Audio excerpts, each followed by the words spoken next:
Thank you for joining today's webinar, and at this time I'd like to turn it over to Bill. Great, thanks Michelle. Good morning everybody and welcome to HPK's monthly risk advisory webinar series. If a lot of you attend these regularly and you know we do it once a month, January through October. And this morning I think I have a pretty interesting topic for us, at least based on interest in people signing up. It seems like it's more popular than some of the ones we do, but I want to spend some time talking about ways that you can protect your identity, and specifically through a credit freeze.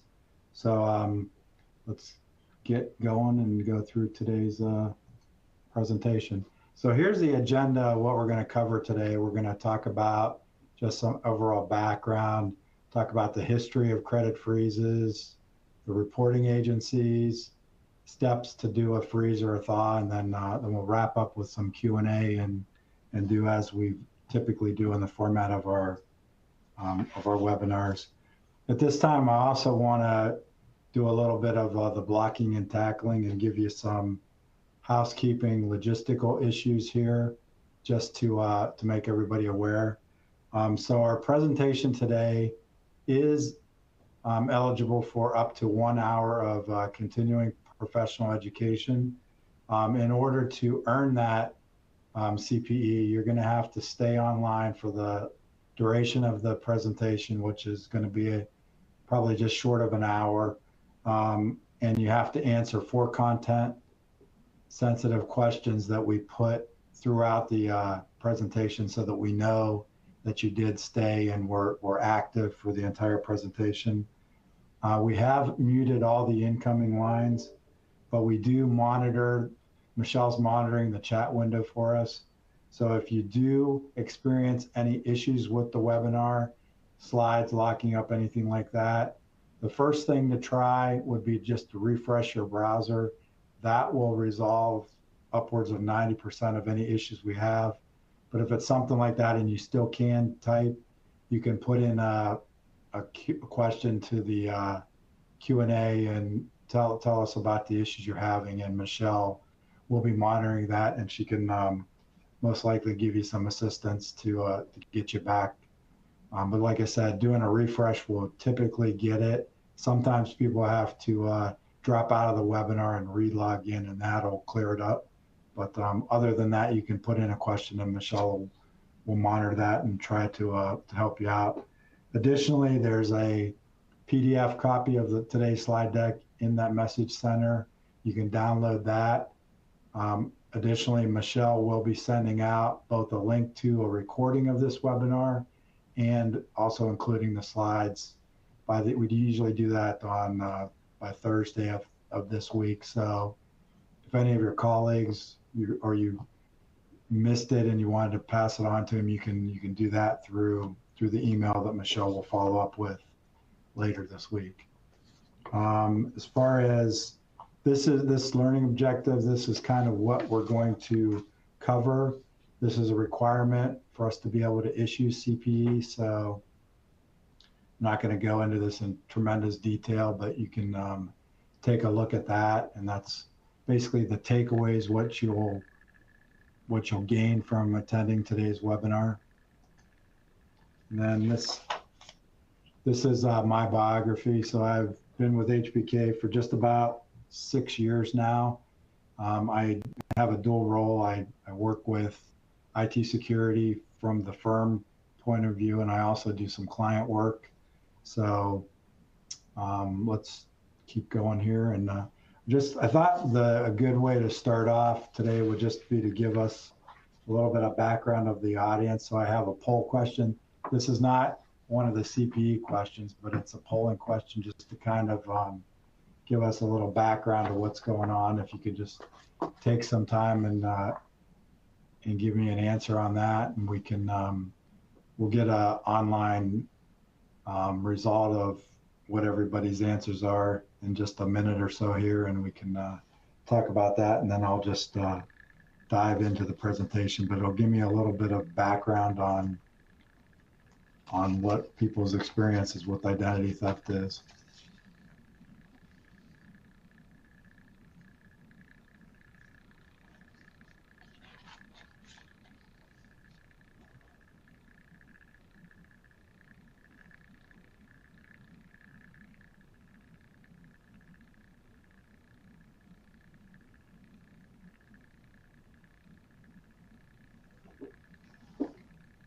just like a minute or so more.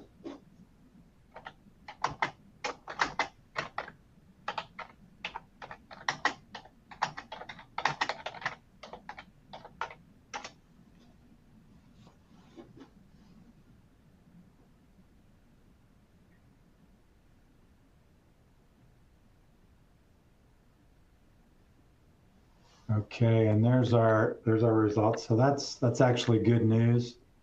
So basically, almost 60% of us have not had any direct experience with identity theft. So that's good news. And then hopefully the information that I give everyone here today on the phone and we talk about will help you to keep that number at that high 60% rank. But there are different kinds of quote unquote identity theft. That's why I broke up with the credit card versus the tax return or the bank fraud, which the main topic of today's webinar, which is the credit freeze, is going to help you with general identity theft. It's going to also help you with credit cards from the perspective of existing accounts, not so much, but new accounts, definitely, and bank account fraud, it would definitely help you with there because all of those decisions are made based on your credit. So if they can't get to your credit, then they can't make a decision about opening a new credit card or opening a new bank account. But it doesn't stop you from having quote unquote credit card fraud on an existing card, which I'll also give you a few ideas on how to protect yourself if that would happen to you. But all right, so that's generally good news that almost 60% haven't been impacted. So let's go through and do some more of the details and hopefully keep it that way. So talk about we'll get going on our first agenda item is talking about the background of credit freezes. So mainly how I wanted to kick this off is there's always statistics out there of how people are doing this and how they get your information to be able to take the next step and steal your identity. And one of the biggest, what I'll refer to as an attack vector, and that's the technical cybersecurity lingo that they use, is social engineering. Now, social engineering, basically, a definition of that would be cyber crooks use the art of deception to manipulate individuals into divulging confidential or personal information that may be used for fraudulent purposes. Now, there's multiple ways they can do this. You can have what's called the three main reasons would be phishing, smishing, or vishing, which are all basically a offshoot of the other. They all relate back to a phishing email, but I have a few examples here in the presentation that I'll walk through. And phishing has definitely been, spread out. Now we're getting a lot of text messages, and even, I've been talking about smishing and vishing for over, going on 2 years now, and you didn't really see too much via text messages or people leaving you voicemails, but that's changing now. And why do the bad guys do this? Well, because it works, number one, and number two, because we have really bad cybersecurity habits. So we tend to, the way websites and everything are put together, they almost all force you into using a user ID of your email address. So that's kind of forced upon us. So that's a given. But then we have bad hygiene habits, and we use the same password for all of the different online accounts that we use across the web, which really shouldn't be done. But because we do it, the bad guys know that if they can, get our user ID, which is pretty easy because you can buy stolen email addresses all over the place and run it against the password cracker, and then all of a sudden, because people use the same login IDs. They can either take the logins from a breach and or use the password cracker and then just script that and run it against a bunch of different sites, and it's a numbers game, and they hit the jackpot more often than not, and they have your identity or your login credentials, and so then they can work to steal your identity, which comes into play with, like I was saying, existing credit card accounts, existing bank accounts, um, things that wouldn't necessarily be helped by a credit freeze, but credit freeze is a great option, and we're going to go through that in detail. And I'll give you some other ideas on how to protect yourself towards the end of the webinar. But let's dive into these 3 social engineering attack vectors that are out there. So this is an example of a phish, which is by email. So, and I just took this, and some of the characteristics they're going to do, they're going to try to scare you. They're going to try to make everything it's a sense of urgency. So we need to know that, and we need to be cautious of that. Some of the other things is that, it includes suspicious attachments. It'll actually request your login. This update your account is probably, it's just a sneaky way to actually try to get your credentials. Because if this was a live phish, you'd click on that, update your account, and then it would ask you for your user ID and login. And you think, because you're scared here, because you're going like, oh my gosh, they're going to close my Office 365 account. And that's so you're a little bit stressed, and then you're going to actually give them your login credentials. And they're going to do that, and they're for sure going to be able to get into your Office 365, and then they might be able to take it to the next level. And if you have bad hygiene and you're using the same password across all accounts, then maybe they have a list, and they're going to go against Wells Fargo Bank, or they're going to go against Chase credit cards, or whatever they're going to try to do. But I was talking with Michelle before we launched today's webinar, and we were talking about, some of the things they always say is, you can do a hover over and look for a bad URL, which that's still going to work. But so like, again, if you would hover over this, your update account, I would bet you wouldn't say something with Microsoft.com. Maybe try to trick you into thinking it was Microsoft.com, but it would be a different domain or URL. Additionally, everybody's heard of artificial intelligence. We even did an artificial intelligence webinar a few months back. That's going to get better and better and make these phishes and smishes and vishes even more difficult to discern. And you're going to have to be more aware, because one of the things I always used to say is you can always tell a phish because it's got bad grammar. Well, if AI is generating the text of the phish, it's obviously going to be more well written, and we're not going to have that bad grammar thing to fall back on. So this is only going to get more difficult as we go on, but just try to keep in mind that a lot of this stuff, they're just trying to stress you out and getting you to make a bad decision. And I've even heard a lot on the radio. Has anybody heard the advertisement where you get a voicemail, which would be a VISH, which we'll talk about in a few minutes here, saying that this is a Social Security or administration calling you, and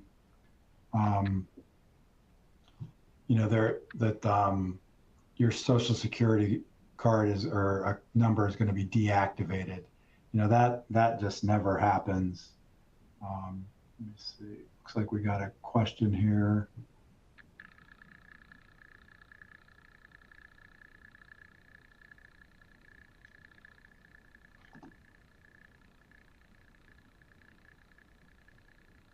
All right, so there's a question out there about healthcare breaches and that Social Security numbers being on the dark web, but the person does have their credit freezes on theirs in their accounts.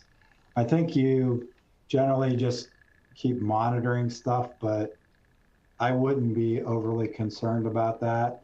I think it's fairly rare out there that our Social Security numbers have not been compromised. And I personally just got I use one of the credit monitoring services. My membership is up here in like a month, so I'm not going to renew it. And I'll go into that a little bit later as to why. But I just recently, last month, got notified by that monitoring service that my social security number was on the dark web. And I just keep monitoring things, and I have all my credit frozen and locked down. So it's more of just you need to be aware of it, but I didn't lose any sleep because my credit or my social security number was on the dark web. So I wouldn't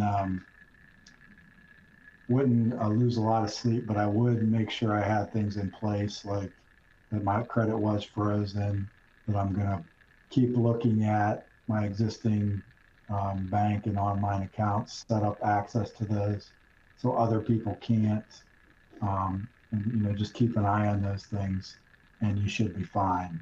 But that's pretty much, like I said. I think we need to be changing things away from social security numbers and not tying everything to it. But I think it's very rare that a social security number has not been compromised in today's interconnected world. Then we'll talk. This next is an example of smishing, which is basically a phishing email, but it's sent to your phone through a SMS text message. That's how they came up with the phrase smish, which, because a text message comes from an SMS message, and so they've just put SMS and merged it with ing, and it kind of sounds like phishing, but it's smishing. And I did some highlighting here. So I get these text messages probably at least once a month, if not more frequently. And you can tell by looking at them that there's got to be some site out on the web or on the dark web, because the text of the smish is almost identical. But it's kind of hard to read, but these are supposedly coming from the United States Parcel Service, but if you look at where this one came from, it's like, I can't even pronounce this word, but it's from the domain DE, which I believe is Denmark. And then we got another one that's another USPS address, but it's coming from a Gmail account. So these things are all just phony. Chances are you probably weren't even expecting to get a USPS package, but they're just hoping on that people will click on these links here on the URL, and that's going to ask you for information where they're going to try to harvest your user login credentials to something, and again, hope that you have bad hygiene and reuse that ID and password at other sites. And then lastly, this is came to my voicemail at the end of July. And you can see that I let the system, first off, if I don't recognize your phone number and you're calling my mobile phone, I'm not answering it. So I figure if it's important, you'll leave a message. So this is like one of the messages, and I let it get transcribed and ask them what they were doing.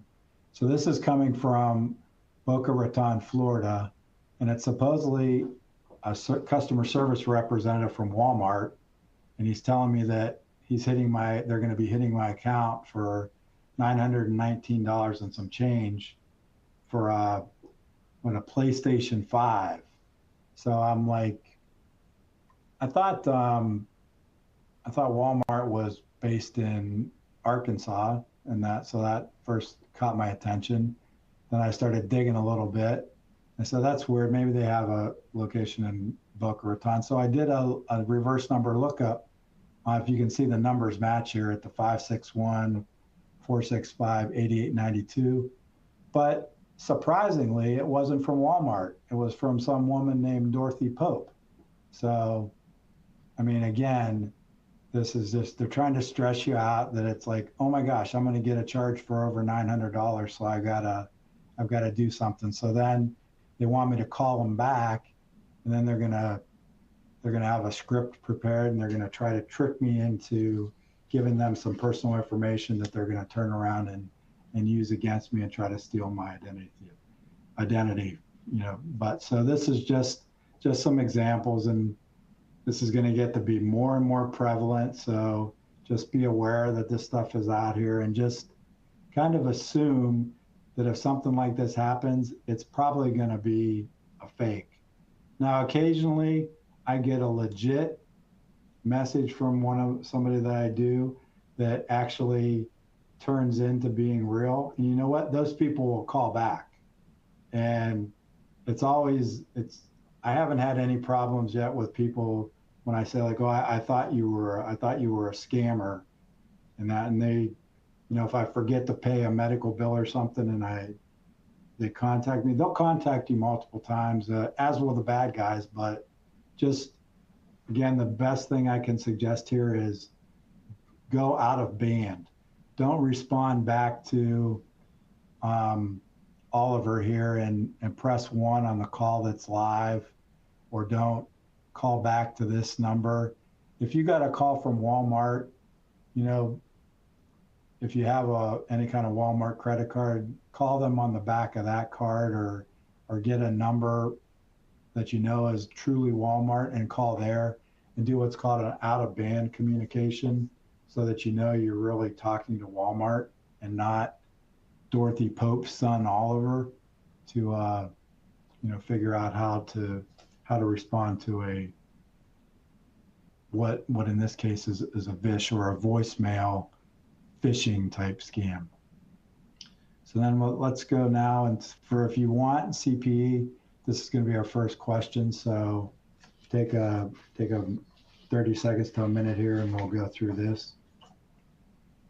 And Michelle, when you see that we've got a decent representation of people that are on the webinar, then just go ahead and flip the slide for me.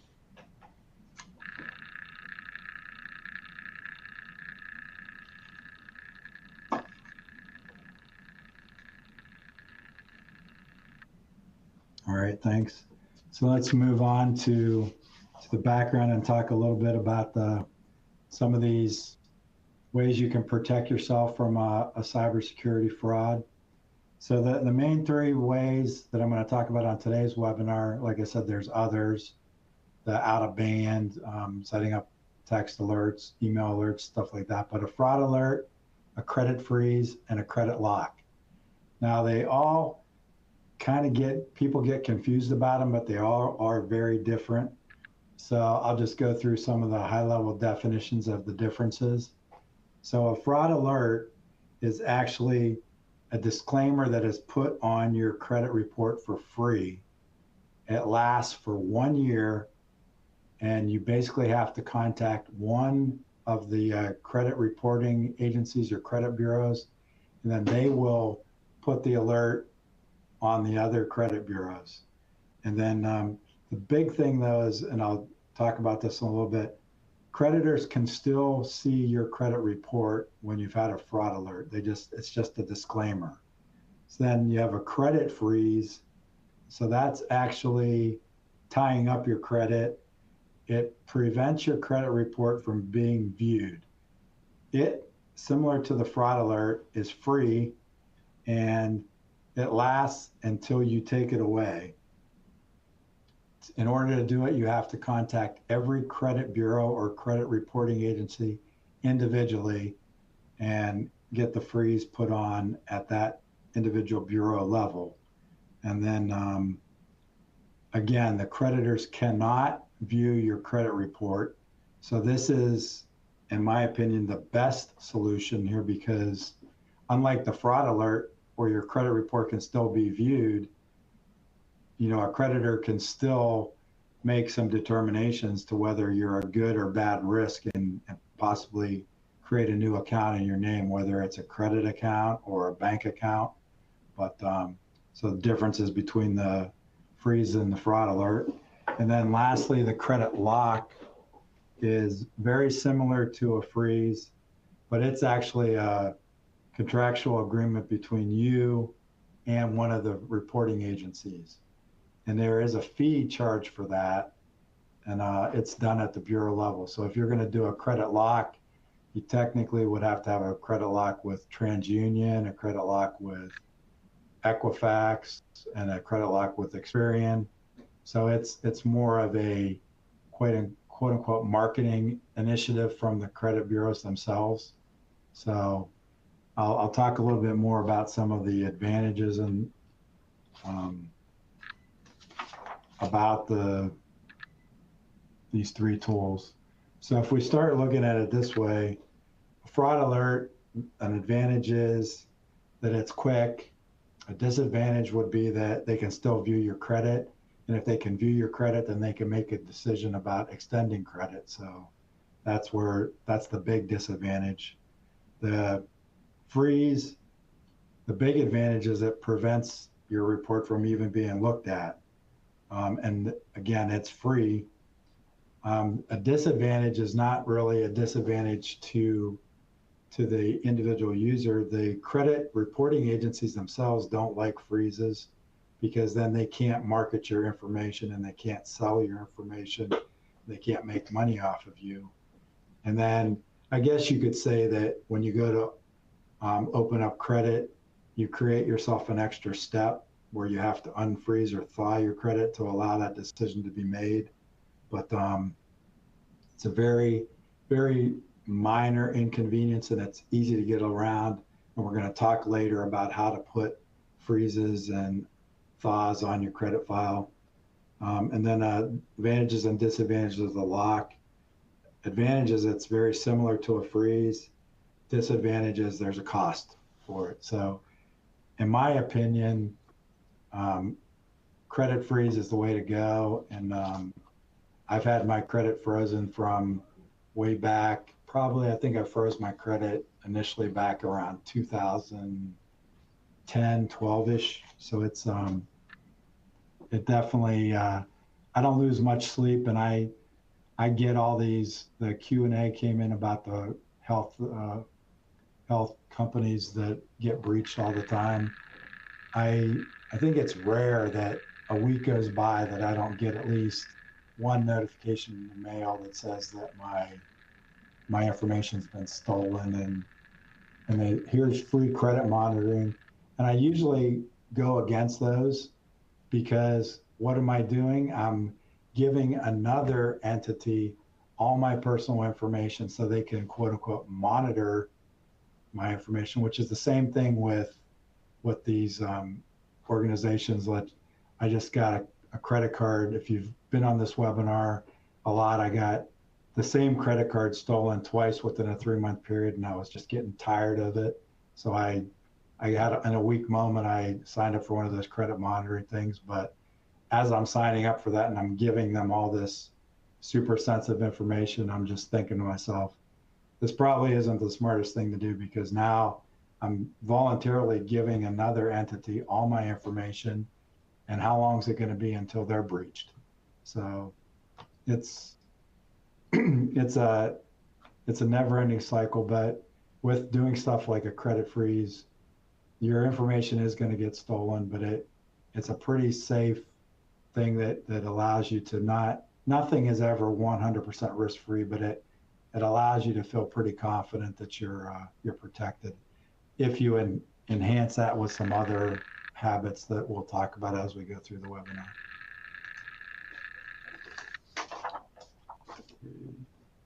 So we already went through that. And then let's talk a little bit about the history of the credit freeze. Like I said, this has been around for many years. It used to be not nearly as convenient as it is now. Back I'll talk about it, but there's a law that was passed in it was passed in early 2018 and then signed into effect in the fall of 2018, where it made it free. Back when I started freezing my credit accounts, you had to pay every time you froze it, and you had to pay every time you thawed it. And that was kind of an inconvenience, but I still did it because I didn't want people to be able to open up new accounts in my name. And but we'll go through some details there. And right now I'm going to do another poll question, and we'll just specifically ask just what's going on with people as far as credit freezes and just to give me a little background. So if you can give me a quick response to that, and then we'll dive back into the costs associated with credit freezes.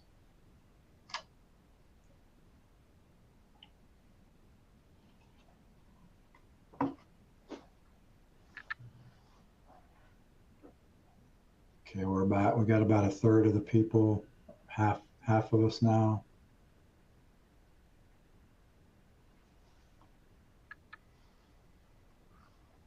Right.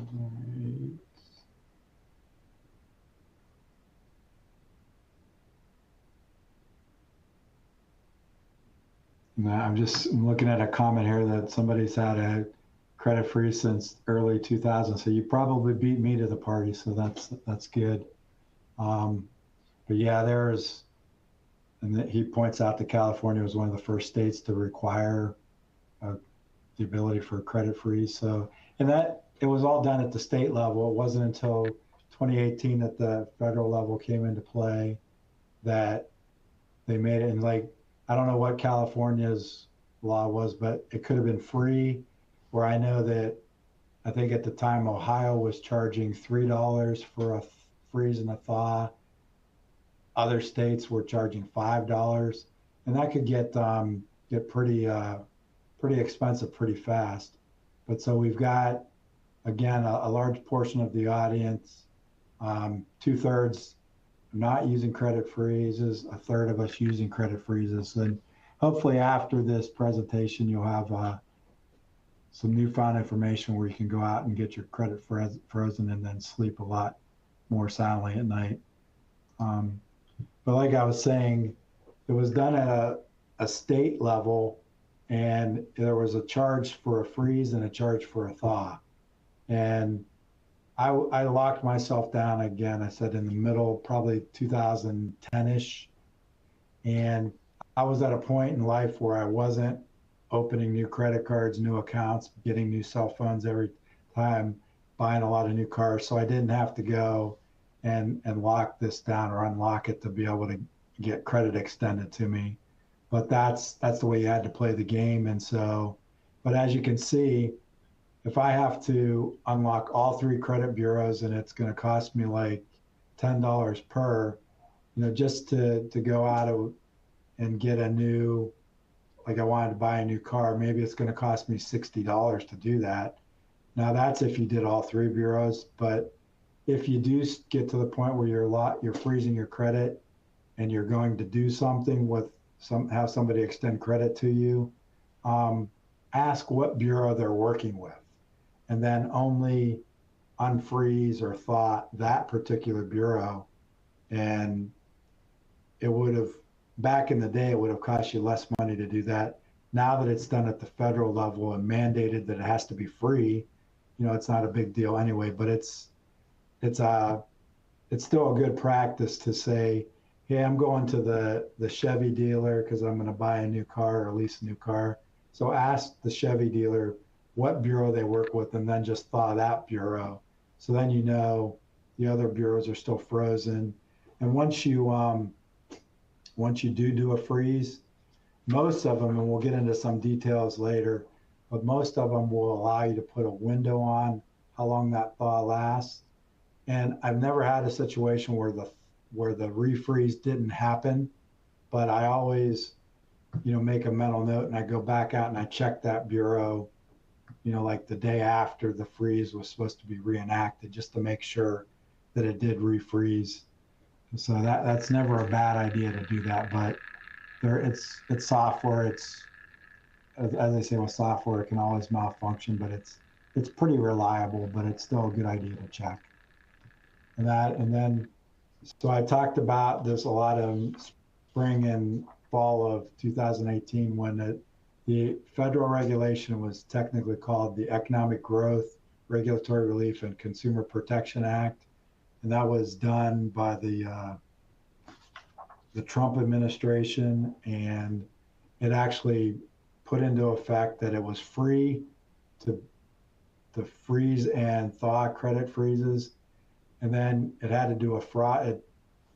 standardized the fraud alert time frame being 1 year, and then these are the top three biggies, and then it actually provided some protection for the records of minors. So it's that's a lot of good to, if you have children, it's a good idea to lock down their credit too, because a lot of times you have a youngster that's, you know, toddler age, you know, it's going to be 15, 18 years until they're going to need credit. So that could be a long time that somebody could be taking advantage of their personal records too. And I'm sure their social security numbers are out there on the dark web as well. Let's talk a little bit about credit reporting agencies. So everybody knows about the big three being Experian, TransUnion, and Equifax. There's actually a couple other ones that you need to be aware of. Innovis is actually one of the newer credit reporting agencies, and they're viewed to be a real up-and-comer, and they have a very good, robust database. A lot of people are starting to use them and request them, so that's a fourth one that you have to take into account. And then you got the National Consumer Telecom and Utilities Exchange, viewed as referenced more as NCTUE, and those are a lot of utilities, cable companies, cell phone providers are using NCTUE. So those are two additional ones to keep in mind. So it's more than just the big three. And then let's go on to our next CPE question. So if you want CPE for today's webinar, go ahead and answer that question for me real quick. Michelle, give me some guidance when we look for responses. And then while we're waiting for you to answer that, there's a question popping up. Can you freeze your child's credit? And the answer will be yes. Probably actually going to be easier to freeze your child's credit than it is to freeze your own credit. And I'll go into some of the detailed steps as we get to that part of the presentation. But one of the challenges about freezing your credit is that you have to prove to the credit reporting agency that you're really you. So, and I'll talk about this later, but it's the Fair Credit Reporting Act is the one that gave you the ability to get a free credit report from each of the three major bureaus every year. Take a look at that credit report periodically. At least you should be looking at it at least annually, just to make sure there's no weird looking accounts created in your name. But they're going to ask you questions, and a lot of times I find it's good to get that credit report first, because they're going to ask you stuff like, you had an auto loan in XYZ year, and what was your typical payment on that? And it's like, then you have to go back and look through some records and stuff. But if you have your credit report there, that's going to be on there. And the good and the bad of it is it's going to be easier for you to prove who you are. But if somebody is able to steal your credit report, then it's going to be bad news for you, because it's going to be easier for them to prove that they're you instead of them. So it's that's why one of the things I'm going to suggest before we leave is, if you have the ability to sign up for online accounts for your bank accounts, your credit cards, Social Security Administration, do it, because if you get established with that account, then it's going to be harder for somebody else to establish themselves within you. So, but yeah, the answer to your question, very long-winded answer, I apologize, was yes, you can freeze your credit for a child. And since your child probably, unless they've had their identity stolen, isn't going to have a lot of loans or credit history, it's going to be easier to prove that you're actually your child, so that it's easier to set up with these. And then I have a series of about 5 slides here where I just put in the contact information for what I'm referring to as the 5 main credit bureaus. Now, I'm not going to go through the details, but here's your contact points for Experian, um, TransUnion, Equifax,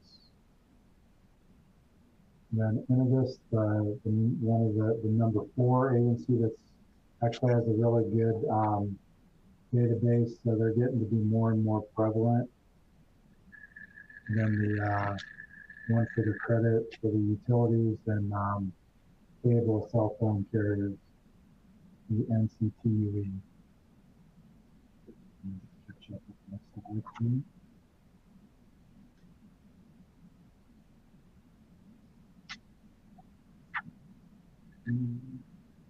All right, so steps to perform a credit freezer thaw. And again, like I was saying before, the Fair and Accurate Credit Transaction Act is referred to as FACTA, is the one that gives you the free credit report. So you should go out and look at those.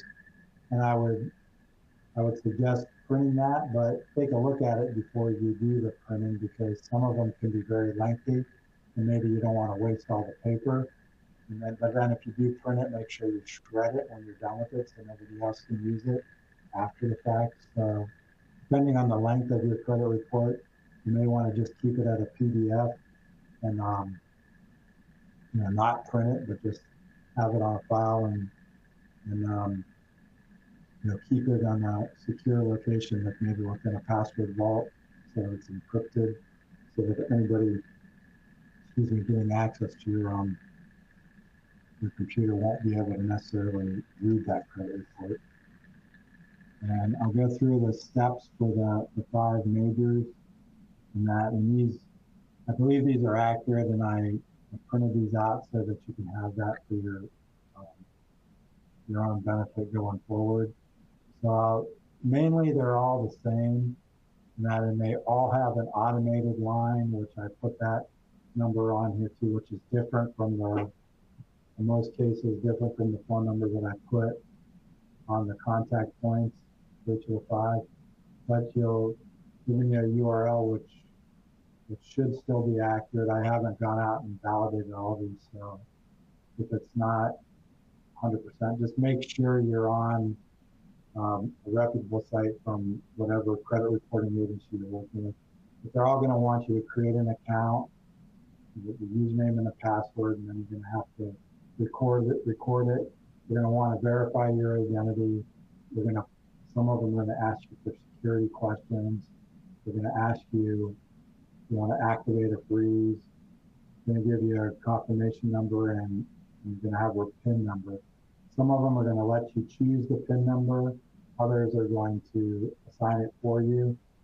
Make sure you keep track of that, because if you need to buy your credit, you're going to need that PIN number to be able to do it.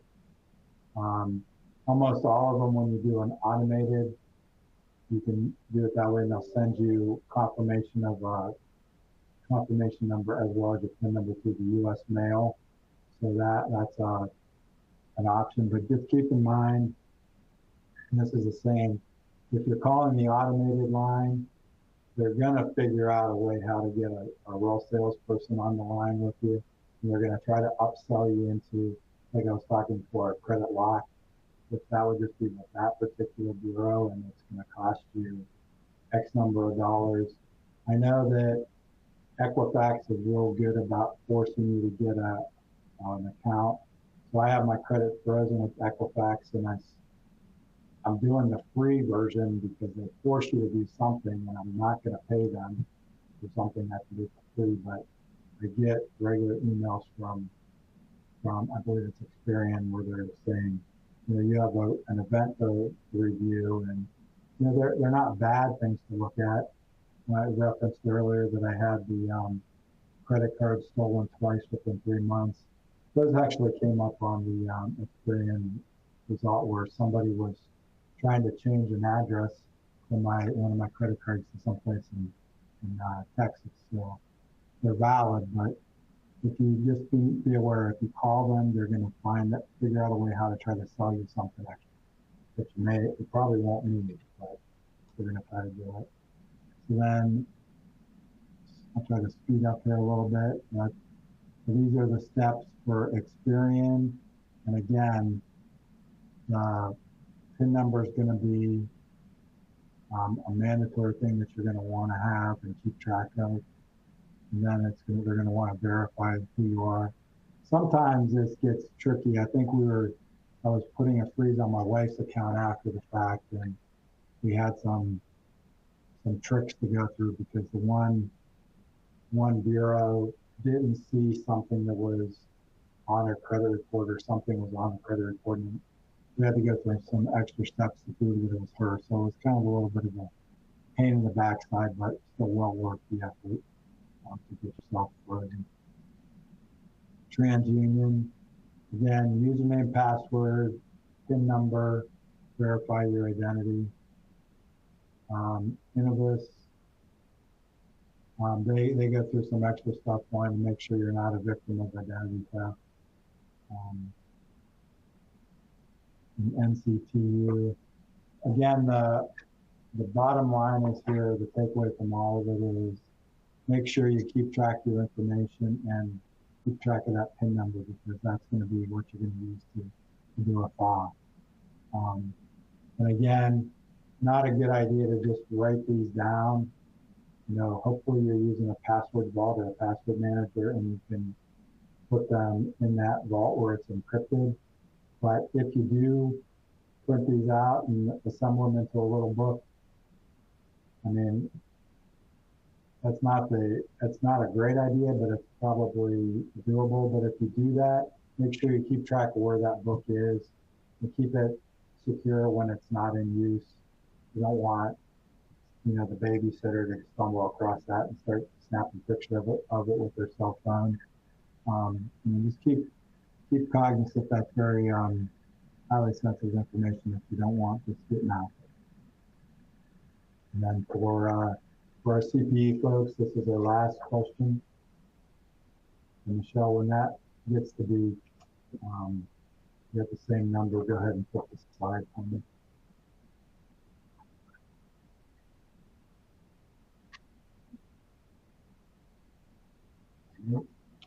And then, so moving on to doing a FA. So basically what I've done here, it's all pretty much the same. I use the same URLs from the freeze. Again, they're gonna wanna know you're gonna have to log into their account and do a PIN, and they're all gonna ask you if you wanna do a permanent thaw, which you probably don't wanna do, but you can do a temporary. And it's almost always, a date range, and put it for as small of a date range as possible, and then it'll refreeze itself. But like I said, go back and check yourself after a thaw. I know that I had to do this when I was interviewing here at HBK, and I just asked the HR department, I said, which bureau are you going to check? And they told me, and I said, all right, I'm going to unthaw my credit for you, or I'll just pull a date out. Say I'll take the freeze off on September 26th, and I'm putting the freeze back on September 27th. So please do whatever checking you need to do on the 26th, and they were fine with that. And then I went in and checked the bureau that they checked to make sure that my refreeze happened on the 27th, like I indicated, and that's so that should be helpful for you there. And then this is our last CPE question. So if you want CPE, just be sure you just tell us yes, and that'll allow us to send you the certificate to get your CPE later this week. And then I'll move into the wrap-up phase. So we still have a few minutes here, but again, general advice in addition to a credit freeze, which I think is, they always say there's no silver bullets, and that is true, but credit freeze, I think, is the closest thing we have to a silver bullet, closely followed up with multi-factor authentication, which again is a very strong tool that we should all be using. The other things to do, like I said earlier, sign up for these online accounts and monitor your accounts. Um, if you sign up with the Social Security Administration to monitor your Social Security number through their website, if you get it before the bad guy can get it because your information is available out there on the dark web, then it's harder, if not impossible, for them to steal that account from you. Credit cards, turn on text messages, turn on email alerts. And that was the first sign I had that something went wonky with when my credit card got stolen, is because I went to pump gas on that credit card and I didn't get the text alert that they fired an authorization against that account. So that kind of gave me cause for concern. And then when I went in and actually did some shopping in the store and went to check out with my card, and the card was declined. So you can kind of stay ahead of the game if you got those alert messages coming, whether it's a text or whether it's an email. Kind of gives you, turn on an alert to say, notify me if my balance is over X number of dollars, and let me know if there's any new charges. Those are all good things. Log into your bank accounts, check them out on a regular basis to make sure nobody's doing anything crazy there. Use a password vault. Like I said, you can go out, find a 1Password, Dashlane, LastPass, whatever. LastPass has been hacked a couple of years back, and they weren't exactly truthful with it, so a lot of people don't like LastPass.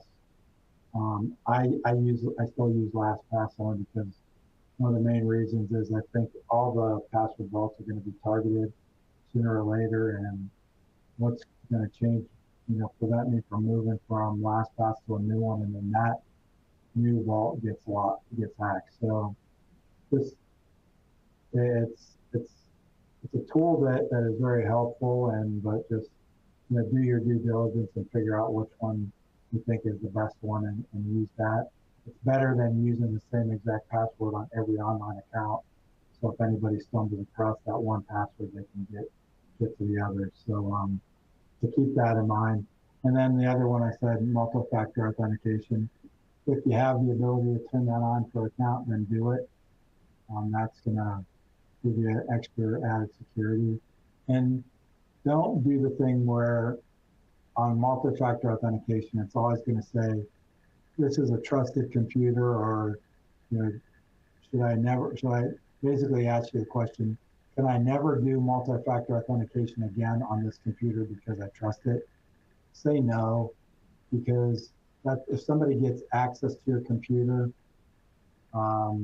whether it's like sitting in person in front of it, or you put on some remote help software to allow somebody to do some technical support, and they leave that there, and they're a bad guy, and they leave a backdoor, and they can log into your computer in the middle of the night and maybe log into your online banking accounts and steal money from you just because you said don't fire a multi-factor authentication on this computer.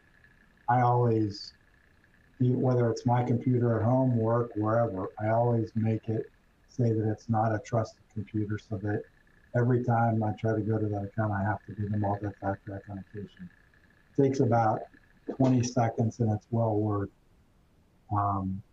the assurance that I have that it's going to be very hard for somebody to steal one of my accounts. With that being said, let's move on to some questions. We had a few questions come up throughout the presentation that I addressed. So if any of those questions that I addressed, if they weren't satisfactory or they weren't what you were looking for, just drop me an email, and we can have a call or whatever, and we can talk about that further. But Michelle, do we have any other questions out there? Let's see, we got probably have 3 or 4 minutes left in the hour. But if there's any other ones, let me know. We had one. Does a credit freeze negatively impact your credit score? That's a good question. I did some research on that just this week, and from what I can tell and everything I'm reading, the answer would be a definite no. that it does not impact your credit score. Again, it's there's thoughts out there that the way your credit score works is the number of inquiries that you have on your credit history would have some impact on your score. But again, with the freeze, it's not giving you access to that report.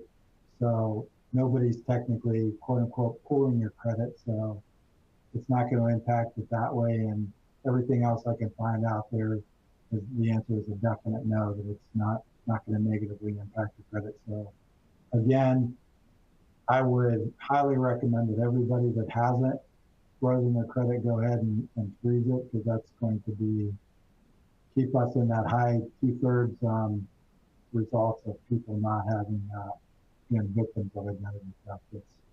It's pretty simple to do. Like I said, you have to know some information about yourself.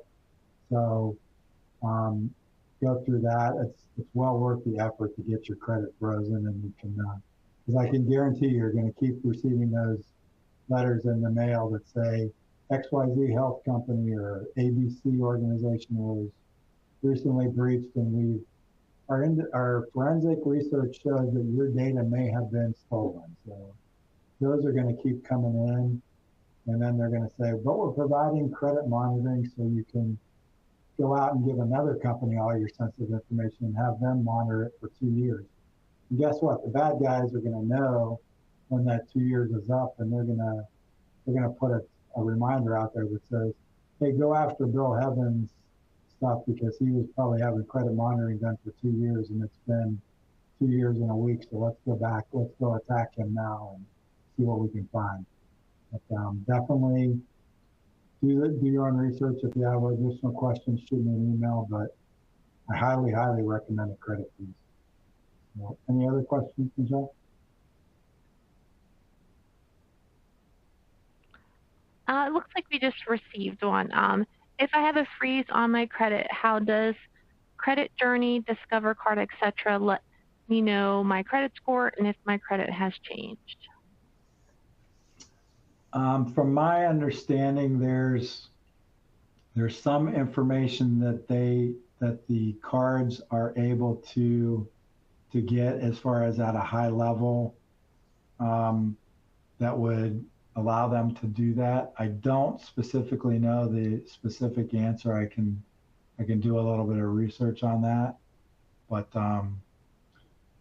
they are, for example, there's got to be some other database, because I've alluded earlier that I use one of those identity theft protection services, and they send me an update on my credit score monthly, and my credit is all locked, so they technically can't get that. So there's got to be some other avenue that they're using, and I'm gonna have to do a little bit more research, and I'll get back to you on that. That was from Bonnie, wasn't it, Michelle?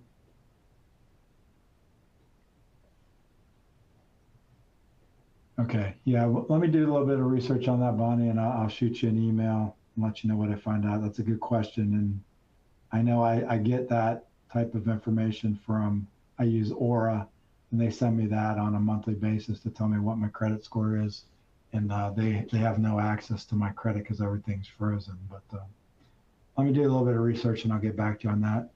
As far as the rest, so we're up against time now, so I'll let you go.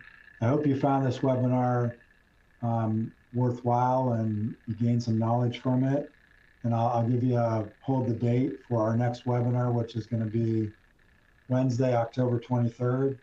We're going to we'll have a guest speaker from HBK's managed service provider, Vertilocity, is going to do one of our risk IT related set webinars on the 23rd of October. So we'll send out the invites here in another couple weeks, and but hold the date if you're interested, and that'll be our last webinar for the calendar year 2024. But again, thanks for attending. I hope everybody has a great day.